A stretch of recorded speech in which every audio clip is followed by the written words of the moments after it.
You're listening to the Archaeology Podcast Network. Modern myth. Modern myth. Modern myth. Taking up the story from the knowledge that we seek, broadening horizons into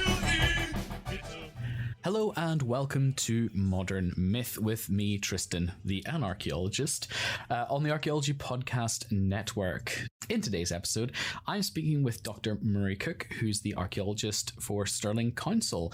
He has written many books, journals, articles, and other things all about the history happening in Stirling. And I think it's a good idea to now talk about, what's kind of going on in the most central city in Scotland. Now, Stirling's quite small. How best would you describe Stirling as a place to somebody who's never been there? Well, Stirling, thanks for that, and thanks for the invitation. Stirling is tiny. There are towns bigger than Stirling in Scotland. In terms of a British city, it's tiny. In terms of a global city, it's absolutely small. It was a place that had a great historic significance. Its city status was granted quite recently by the Queen, so it's an indication of its status, its location, its history, as opposed to its size. And I live very close to the city centre, and I can walk 10 minutes into the city centre, and then 10 minutes in the other direction, I can hit the countryside. So, 40 minutes might see you from one end to the other of the city boundaries. So absolutely small. A lovely place, though, full of history and of great significance to Scotland's identity and history. And I think that's definitely something that we are going to touch on later, because that's actually very much tying into some of the books that you're written and books that are about to come out. But I want to actually just focus on, why did you end up in Stirling? What drew you to Stirling? I don't think it was the city status being small. I think there was something more. So what can you tell me about that? Well, from a personal perspective, it was simply that there was a job available 10 years ago. Sounds like archaeology all over, doesn't it? No. I mean, I'd worked in AOC for 13 years. I got made redundant in the crash. Tried a couple of years in Lancaster, and then this job came up, and I thought a good opportunity to get back to Scotland and a change. I'd been doing commercial stuff, and this, of course, is the other side of the fence. This is setting those planning conditions rather than meeting them. So gave it a go, and have never looked back. Why did you want to do archaeology anyway? Don't you know that the conditions are terrible, the pay is awful, and nobody actually knows what you do? I mean, this is the internal information that nobody knows about until they're about 2 years in, and then they finally discover it. Yeah. Well, again, that's probably a product of my age. I went to uni in the early 90s. I got a grant. Only a small proportion of the population went to university. At the time, the idea was simply get a degree. Once you had a degree, you could do whatever you wanted to do. And literally the ground changed under my feet. As the first member of my family to go to university. So archaeology sounded fun, but I didn't really know what to do afterwards. Fell into archaeology, and I was one of those lucky few that had a degree at the start of the 90s boom, and obviously rode that from subcontractor to commercial director at AOC. And, for 13 years, there was a lot of fun. There was a lot of pressure. Commercial archaeology got harder and harder and harder, I think. I don't envy anybody that's still in it. But if you have fun, if you can have fun in archaeology, I think it's the best job in the world, but it's finding where you can have fun. I mean, for me for me personally, my journey was very, very mixed. I kind of like, I came into university doing a science degree and I left with an archaeology degree. That's not a shade on archaeology, by the way. It was chemistry I came in with. But I did change, but I actually changed because I actually find archaeological theory very interesting. That actually was the thing that changed me. I'm wondering, in terms of archaeology at the moment, what parts of archaeology really interest you? Like, what is the kind of the thing about archaeology that it's just like other people, they like this kind of time zones, they like this kind of like, oh, I like these kind of artifacts. So what's in it for you that really like fires you up? Well, it's discovery. It's the simple process of discovery. You put a spade in the ground, you find something that no one's seen for 1,000 years, 2,000 years. That's brilliant in and of itself. If you keep doing it and you end up with one site after another, you can rewrite history or prehistory. Every day is different. I think being outside is fantastic. Archaeology also, and certainly the type of archaeology I've started to do, and I should say that within the kind of council role, I spend a lot of my time, my free time, and my own time, if there are people listening, actually researching archaeology, digging sites, digging nice sites, and actually being outside on a nice site with people that want to be there when there are no timetabling pressures. If we want to take a day, if we want to take a year, if we want to take 5 years, it doesn't matter. As long as, we write it up, we do the post-ex, cover all our costs, but I do as much or as little, and everybody wants to be there. So everybody is having a good time. And if you're having a good time and everybody around you is having a good time, that's a recipe for a long, happy life, as far as I can tell. And so you've been doing these. I mean, are they kind of like, what are the kind of people that come to these digs that you do? I'm assuming it's not just you by yourself. Who do you have that come? Well, I do broadly two different types of digs. Over the summer, July and August, I do kind of fee-paying field schools, and these get students through to kind of mature students, people on holiday, people that want to dig, people that want to come back to the profession, people that want to try a day on a dig and see what it's like. But then the rest of the year in Stirling specifically, I do a mixture of things. I have a kind of ad hoc relationship with a number of students. They do placements with me. We do a mixture of data entry, learning the planning system, and then every now and again, a long weekend, we'll dig a site. So I kind of teach them the basics of how to dig, how to write up, what's expected, and it's local volunteers. So people that live in Stirling or within a few miles of Stirling, and I have an email list of upwards of 1,000 names.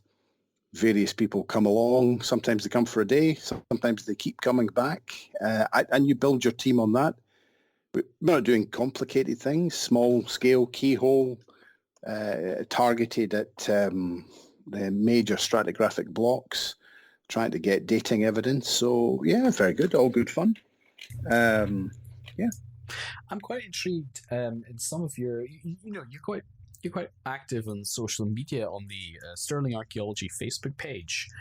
And I'm just wondering I'll be honest here. A lot of people in archaeology and heritage are not very au fait with the most modern of technologies. I think some people have managed the blog. Obviously, we at the Archaeology Podcast Network have taken over the airwaves. But I think generally there's not really... there's some really good examples of stuff like the Caithness Rock Project. But what made you say, right, I need to make a Facebook page about this and I need to maintain it? Like, what were the ideas going behind that?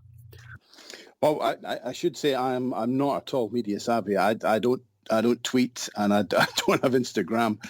I mean, Facebook, it's easy. you take a picture of something, you put a little bit of text, you put a link to a document, people are interested. I mean, I suppose there is a very much an idealistic position for me. I'm a public servant. I'm employed by the council, by local taxpayers to promote and protect their past. So archaeology, that's a hard word. That's a hard word to spell. It's a hard word to pronounce, and there's a definite kind of feeling. I definitely have a feeling that for most people, they might say that archaeology is not for them. It's something that archaeology is not for them. So it's something tricky. It's something that is hard to gain. It's physically hard. It's intellectually hard. So the Facebook seems to me a way of promoting everything that's going on, of actually demonstrating to the public what archaeology is, how much we can learn about the past, why archaeology is important. If we want archaeology to be important, we have to have the public on side, and if for the public to be on side, they have to understand why it's so wonderful. Why is archaeology great? Why is Stirling brilliant? How else do you do that other than show them the evidence? I'm just wondering, I've noticed on some of the videos, you talk about a secret location that you're digging up. So I'm assuming it's Yes. not just because you're living the kind of like James Bond lifestyle. I'm assuming there's some difficulty with that because of the limitations and the laws that you have to abide by. Why are all the limitations and laws that you have to abide by? What is that secretive thing about? Why is it secretive? Well, I mean, obviously, in Scotland, the right to roam or the responsible access means that you can go anywhere. The difficulty comes when you find that access to a particular location is actually hard, simply because of its nature. Where do you park? Where do you park? How do you get there? And how do you ensure that your research doesn't interrupt the kind of day-to-day activities of a farm? So, a lot of what we do, a lot of what archaeologists do, certainly a lot of what I do, is digging with people's permission. It's not a development issue where they have to clear the land in order for it to build houses. These sites that I tend to dig, they're still there. They're on a farm. They're on an active farm. The farmer has to be there. So in this particular case, the farmer access is tricky. So it's it's in a remote location. It's a 5-minute drive up a very bumpy farm track. It's then a half-hour walk from the farm track. So the farmer's just, in this particular case, which I should say is a quern quarry with rock art and probably Neolithic polished stone axe sharpening or grinding points. The farmer just doesn't want lots of people on his farm attracted by the interest. So he's just concerned that if hordes of people try to gain access to his land, his farming operations, his business, his livelihood would be interrupted, and that's perfectly reasonable. I mean, the site is anybody can get to the site, but you would have to park something like an hour's walk away in order to simply get there. In one of the towns close by, and then walk in. There's just no free parking. So very tricky. So that's all that is. It's really it's a courtesy to the farmer who didn't want the location revealed, and because he didn't want to be overwhelmed by visitors. I don't think it's an unreasonable request. I mean, we're parking in their farm, in between their buildings, and getting in the way of their farming equipment. And there's no way we could do the project unless we could drive and park on the farm. Yeah, totally. I'm just, I mean, that is quite interesting, and obviously, you've been able to keep this up, over this year. I'm assuming from the Facebook posts. What's it like running a dig during a pandemic? It's interesting. Obviously, the first thing to note is that it's all legal. It's all above board. That there's obviously an ethical question, so we have to be very careful. So what the tiers are, working within the council area, not travelling beyond. Face masks, lots of hand washing, physical distancing.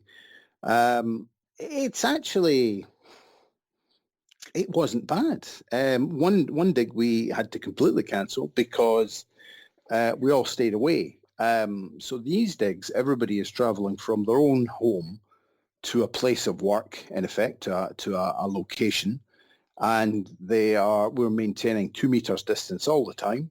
Lots of hand washing. I mean, we never actually touch each other. We're outside. Obviously, of course, I can hear people suggesting, is this the sort of thing that should carry on? Why would we put anybody at risk? And what I'm doing with the digs, I'm taking the view that these are physical activity in much the same way as an organised walk.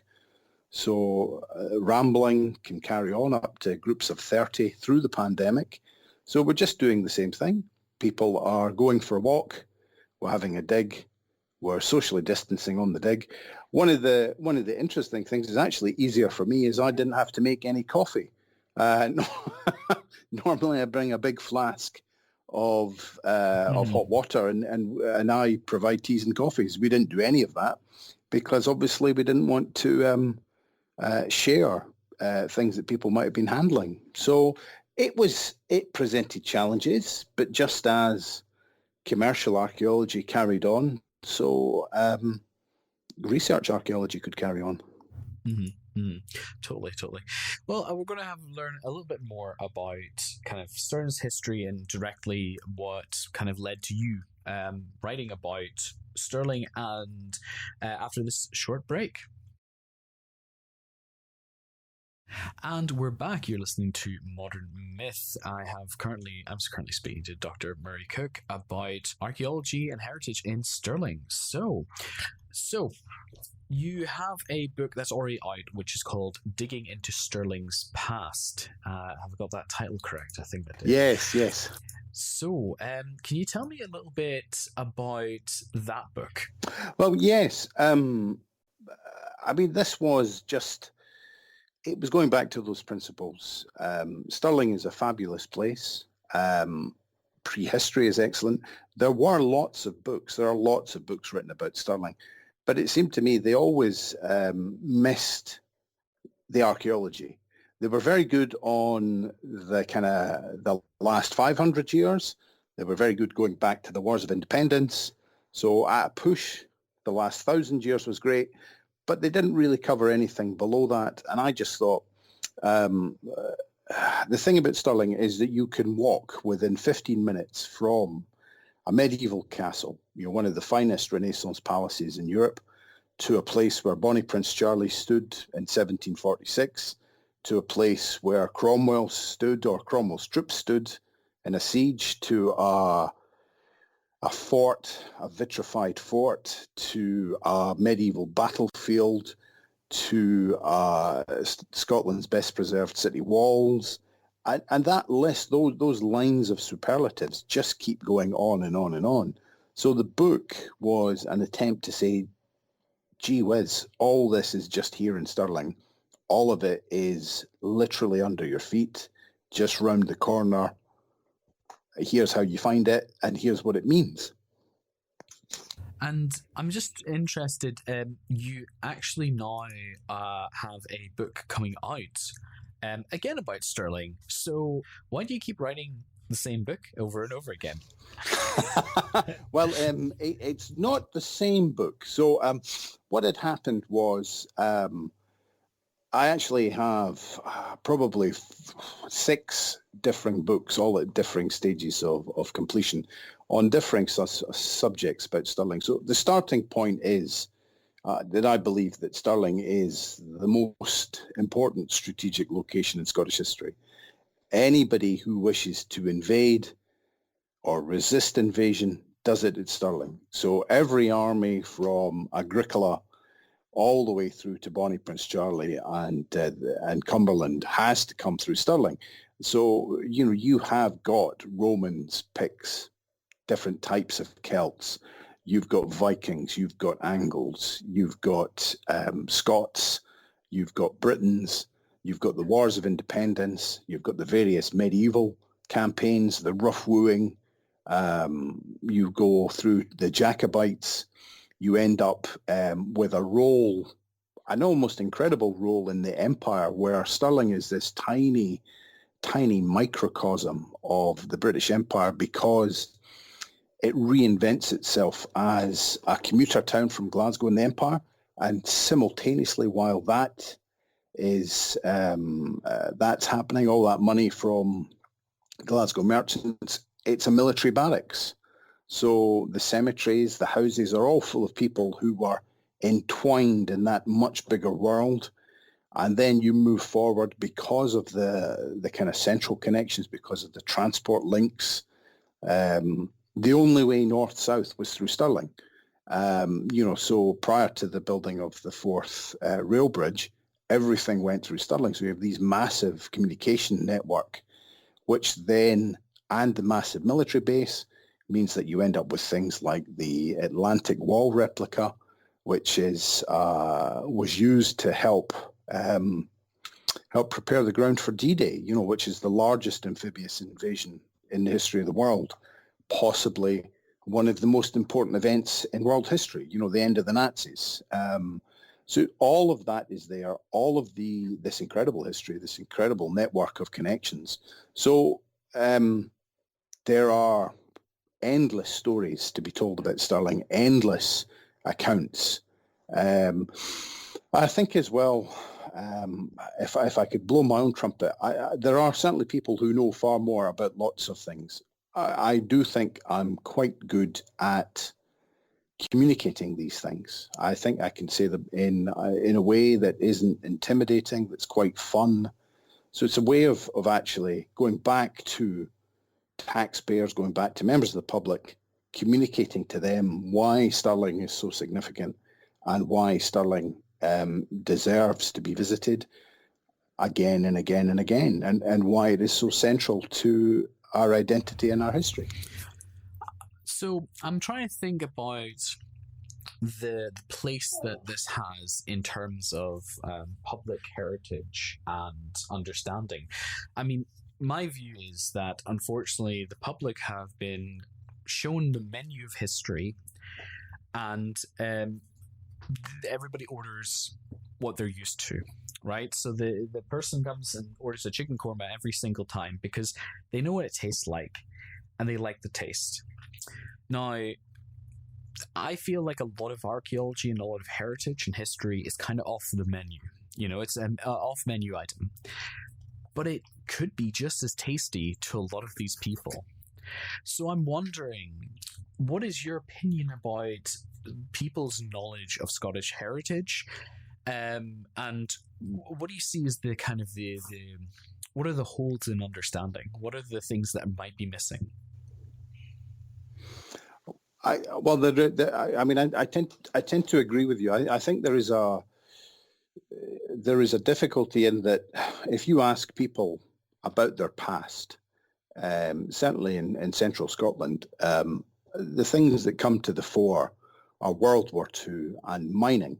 And these are very visceral, important things that connect people to their local community. But there is a poverty of knowledge about that deeper past, about just the fact that there have been people living in these locations for 10,000 years. So I think that we end up in a self-fulfilling prophecy that we tell people the stories that they know because they know those stories. So we tell them the stories that they know. and it goes round and round in circles. I, in somewhere like Stirling, there is always a difficulty. There is no one story here. And actually, there is, and hence why there is no one book. There are stories about Romans, there are stories about Vikings, there are stories about the Picts, there are stories about Robert the Bruce, about William Wallace, about the world's oldest football, about the world's oldest curling stone, about the rough wooing, about empire, about slavery, about the global dominance of the British state through the 19th century. And actually how to unpick those, how to navigate a general member of the public. What are they interested in? What are they not interested in? What should they be interested in? How to be entertaining and educating without being patronizing, without deciding that this is correct history and this is not. How do we deal with there's a chap I've been reading about. His father is a covenanting minister. He's Blackadder. I don't know if that's the inspiration for the program. His dad dies in jail in the Bass Rock. So he's an enemy of the state fighting for personal freedom. That sounds very good, but of course that personal freedom is white and Protestant. His son is a slave owner. His son is a virulent anti-Jacobite, stops Jacobite troops during the 1715 and actually becomes the embodiment of the establishment.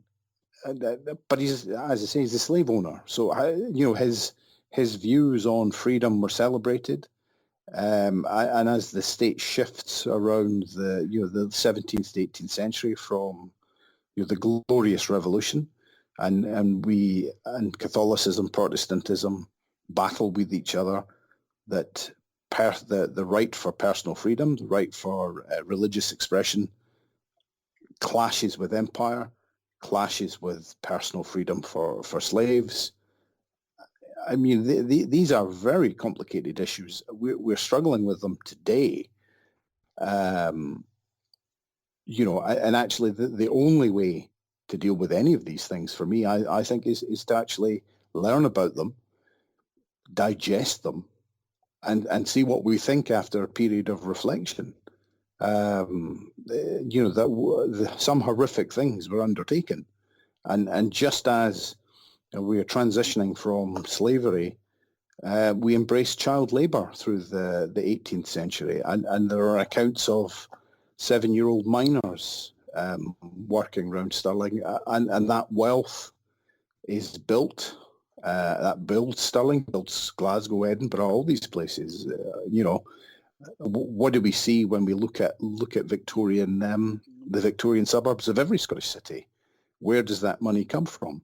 And what do we think about it? And that past confronts us if we choose to kind of look into it a bit deeper. I think you're getting incredibly woke here, Murray. I think this is just a politically correct history, ruining the real history, But this is the interesting part. I think out of the three things that you talked about, learning about something, understanding it, and then reflecting on it, I think we're possibly in the public eye, we're kind of missing on the last two of those things. And I think you've highlighted really, really effectively, because the end of slavery, wasn't suddenly a utopia, because even the year that slavery was ended, that took a while to kind of spread out. And I think it's really interesting because I have this feeling as a non-Scot that Scottish history is sometimes there's a little bit of whitewashing going on, especially when it comes to empire. And I find it really interesting how people relate to that history and that heritage. Do you think that people in general in Scotland, from who you've talked to, do you think that there's do you think that people are getting better at understanding their history, or do you feel that there's more that heritage professionals can do? Even if heritage professionals are the one to do it. Well, I think we can always learn more about our past, and certainly I wouldn't wish to castigate the empire too much. Ultimately, what happens with the empire is that we were just better at doing nasty things than all the other nasty people. The first written record of Stirling, which dates back to the 12th century, includes a reference to serfs, and serfs being transferred as property from the king or by the king to endow a church. Now, are serfs slaves? And there is a question of precisely the legal status of a serf, but our very earliest written record contains the unfree.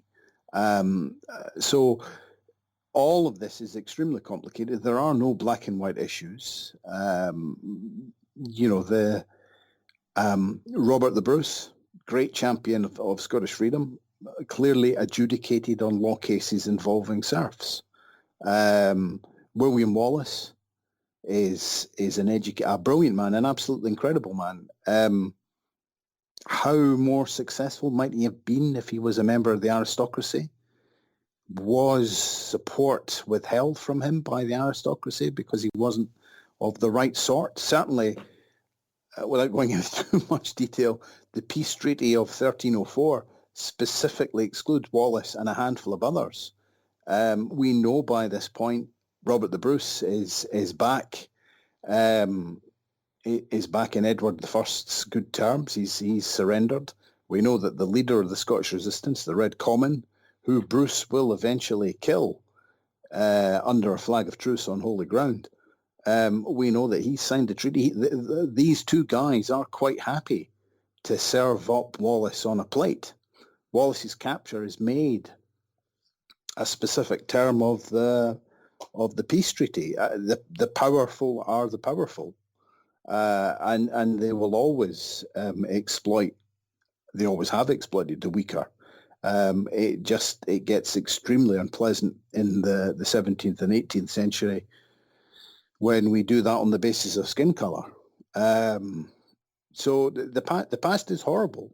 I mean, the past is absolutely horrible. Yes, there are interesting things to learn about. There are interesting buildings. The recovering the remains of these lost societies, these lost generations. The archaeological evidence is a kind of very poor, mute substitute to the living, breathing history or the kind of dialogue or the accounts, these individuals. But it's what we have, and I think it's all the more precious for it. So yeah, I think we all have to do more. I think heritage professional. I think if anybody is lucky enough to be employed as a heritage professional, they have an obligation to sell themselves, to kind of proselytize for the profession, to make everybody realize how important it is to recover this past, so that what we do with it, of course, do we learn from it? Do we acknowledge it? There's a question of we have to learn from history in order not to repeat previous mistakes, clearly. Archaeology is fun, but it's not the NHS, it's not the police. It is one of the bells and whistles of a civilized society. So we have to fight to ensure that we remain civilized, to fight to ensure that people recognize the importance of the past, the importance of learning from the past, the importance of archaeology. What do you think one takeaway is from people who have that kind of direct connection with archaeology? I'm kind of getting at the idea that, you were saying about the kind of people who come on your digs are usually, students or those interested in heritage. What do you think I personally very much enjoyed my time when I very briefly worked as a commercial archaeologist for a very brief amount of time. and I thoroughly enjoyed the wet, windy weather, the digging stuff up, the getting absolutely muddy. It was really enjoyable, and I'm kind of wondering, like, what do you see as the physical the benefit that people have from directly interacting with the past? Well, I mean, I think the benefits are manifold. You're getting outside, so at the moment, vitamin D is in short abundance in Scotland. So getting outside, getting that sun on your skin, meeting people, meeting new people, meeting people who want to be there, who are sharing a common aim. That sense of camaraderie, of esprit de corps. These are brilliant things. Learning a new skill, being physically active, getting dirty. Is there some kind of benefit from being regularly exposed to soil as a boost to your immune system? I'm sure I'm healthier for having been knee deep in mud and dirt for years. I think that the idea that citizens are contributing to the understanding of their past. I mean, if we collaborate in one area, do we encourage collaboration in another area? Is the principle of people actively taking control of research, of actually getting so involved, of learning new skills. So, I mean, for me, that commercial side, that if we want to actually learn about the past, we have to dig it. And we can wait for research grants, we can apply for the funds, we can do all of those things, or we can find 4 or 5 like-minded individuals and go out and dig it. I mean, obviously, everything has to be done correctly. You have to have the permissions, you have to have the money to publish the remains, you have to research them properly. But if we actually empower our fellow citizens to engage in researching the past, how much richer do we become as a society? How much richer does the record of the past become? All of these things are just there. They're just there for the taking. We have, I mean, Scotland, Britain has a very open system, a very liberal system with regards permission to dig on archaeological sites. Anybody can do it. And yeah, we want to pay attention to the ethics. We want to make sure it's done. But the fact is that you could come to Stirling next week and you could help us at the secret site. You could do that. There's no law to stop us. We're just going to have fun. You could do an hour, you could do a day, you could do a week, but you would be doing something vital and tangible, and you would be making a contribution to that kind of shared passion, that understanding of the past. And that's what I think archaeology can do. And indeed, the type of archaeology I do is directly aimed at doing that, getting the citizen, getting the taxpayer to actively engage with their past. I can't think of anything that's more fun. Well, I can, but we've got to be polite. Yeah, that's a great place to stop for a break. And we're back. You're listening to Modern Myth on the Archaeology Podcast Network. And in our final little segment, I think that this is going to be a little bit more laid back and not as strong as what are the political ramifications of doing archaeology in society, but rather let's kind of like open things up a little bit more. I mean, do you? It seems as if archaeology is a big part of your life, which is probably an understatement. But do you like engage in like archaeological media? Do you like watch TV series? Do you listen to podcasts?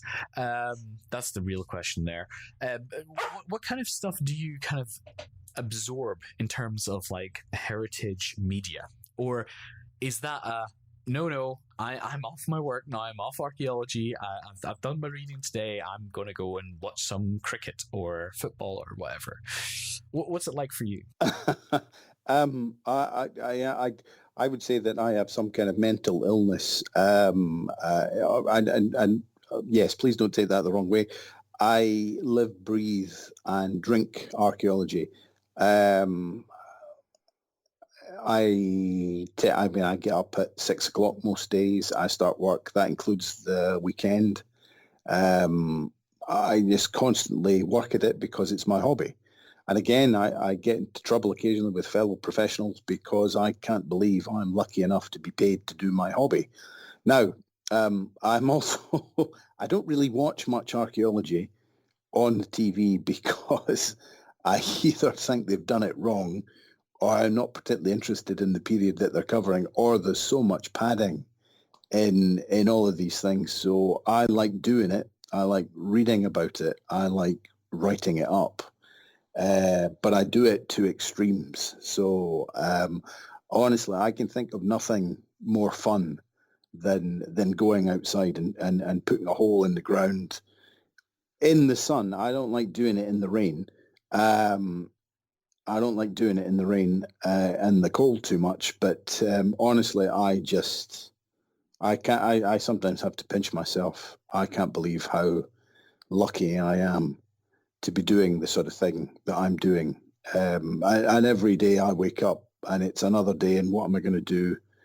And yeah, although saying that, I mean, I do, I like walking, music, all the kind of normal things that normal people like to do. Yeah, of course, of course.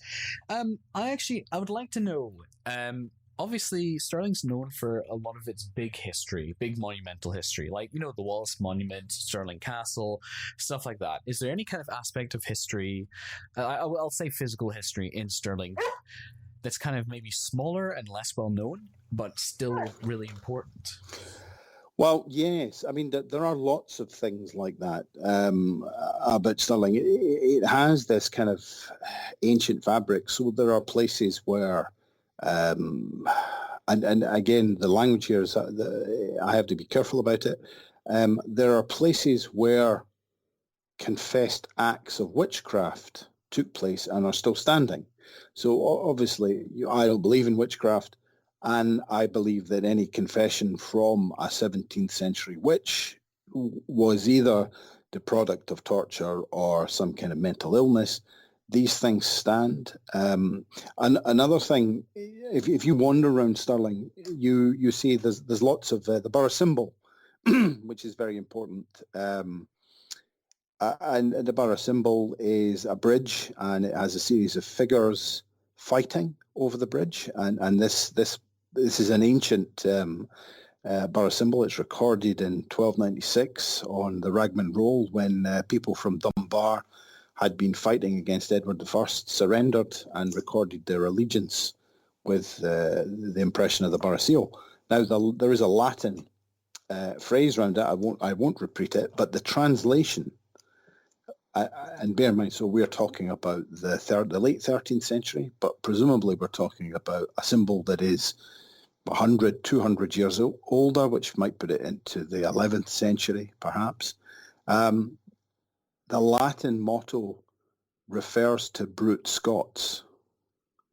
Now, this is interesting. This means that in Stirling, at some point in whatever we're going to talk about, the 11th, the 12th century, they didn't think of themselves as Scottish, that Scotland was to the north, that this was a different place. This had a different identity. And when we actually look at the periods under concern, so those kind of early kings, the sons of Malcolm III and Margaret, so Edgar, Alexander, David, we find that their charters are in 3 different languages, and they are referring to a clearly multi-ethnic kingdom. There is, and without going too technical, there is Alapa, the Gaelic kingdom of Scotland, north of the Forth. There is England, which is the Lothians, or the part of England that they're controlling. And then there's Strathclyde, which is British. So Scotland, as we understand it, is 1,000 years old, less than 1,000 years old. And at that very dawn of history for Stirling, they were at that critical juncture, that crossroads. that linked the three disparate parts of mainland Scotland. And of course, that's not talking about the Western Isles. That's not talking about the Northern Isles, all of which are probably under Norse control, still under Norse control at this point. So this concept of Stirling as a kind of a monument, as a symbolic place that links what becomes Scotland. And slightly further down the line, we find Scotland's first national assizes system is founded in Stirling in 1180. There had never been a national court system. So the birth of Scotland, the birth of the identity of this, what we consider to be our modern identity, is very much tied to Stirling, and it comes back to that geographical record. It's the only way north or south, there is no other place in Scotland where so much blood, so much treasure has been shed to control such a small place. Excellent. So if people are interested in the work you've done, where's the best place that they can find out about it? Well, I suppose the Facebook page, Stirling Archaeology, is as good a start. If people want to join in, then if they put a note on that page, I have a weekly email that goes out that talks about lectures, books, free things, digs, walks, and that gets sent out once a week, and everybody is welcome to join that. And you just pick and choose what you want to come along. Nice. And obviously, so the Anvil of Scottish History, that's due to come out soon? That's out today, actually. Fantastic. That's out today. Oh, yeah. St Andrew's Day. My publisher thought it was a good marketing wheeze. And that is a history of Scotland through a Stirling lens. So everything from the Ice Age through to World War II, actually. All right, okay. I mean, this episode will be going out after St Andrew's Day, but I'm quite interested, right? So obviously, I grew up in Northern Ireland, so St Patrick's Day is very, very important, and everybody celebrates it. What's wrong with St Andrew's Day? Like, why is everybody like, oh yeah, is it really that day again? What's the problem with St Andrew's Day? Why does nobody celebrate it? Well, I think it's part of the problem for me is that clearly St Andrew's relics are not in St Andrews. We're just looking at a piece of medieval spin. St Patrick's real. I mean, St Andrew is clearly real too, but St Patrick is a real person with a real visceral connection to Ireland. St Andrew is a piece of medieval spin, of propaganda designed to elevate Scotland at the kind of European courts. So one of the things about medieval politics is that if you're not in the Bible or Roman sources, you're not really a real place, and there's always a struggle to justify small European nations on the northwest. And actually having saints is quite good. So St Patrick's quite a good saint. St Columba's a good saint. But St Andrew is one of the kind of, one of the key players and closer to Christ, so therefore more important. So if his relics are here, then Scotland must be a real and important place. I mean, you find this in the Declaration of Arbroath, which makes references to Roman literature, Roman history, but also contains this idea that we're founded by the daughter of a pharaoh. So we're an ancient warlike people with a place at the table. And to be fair, this is merely in response to Edward I trying to justify that Scotland wasn't a real place and had no right to an autonomous existence. So it's medieval propaganda, personally. Wow. So I'm not quoting Stirling Council here, obviously. Okay. In your own capacity. Well, yes. Thank you very much for sitting down and letting us know a little bit more about the heritage of Stirling. Thank you very much. Thank you. It was a pleasure.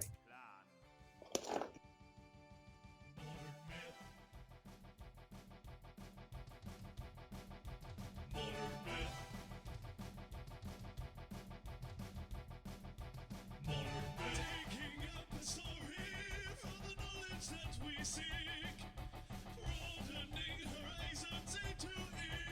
It's a modern myth, oh yeah. In this age of darkness, we'll fight for truth and light. In this age of lies, we will rise. Now it's clear, misconceptions you held dear. They told you what you wanna hear. Why can't you see that the truth will set you free? Expose this modern myth with me. A myth. Modern myth. Modern myth. Modern myth. It's a modern myth, oh yeah. This has been a presentation of the Archaeology Podcast Network. Visit us on the web for show notes and other podcasts at www.archpodnet.com. Contact us at chris@archaeologypodcastnetwork.com.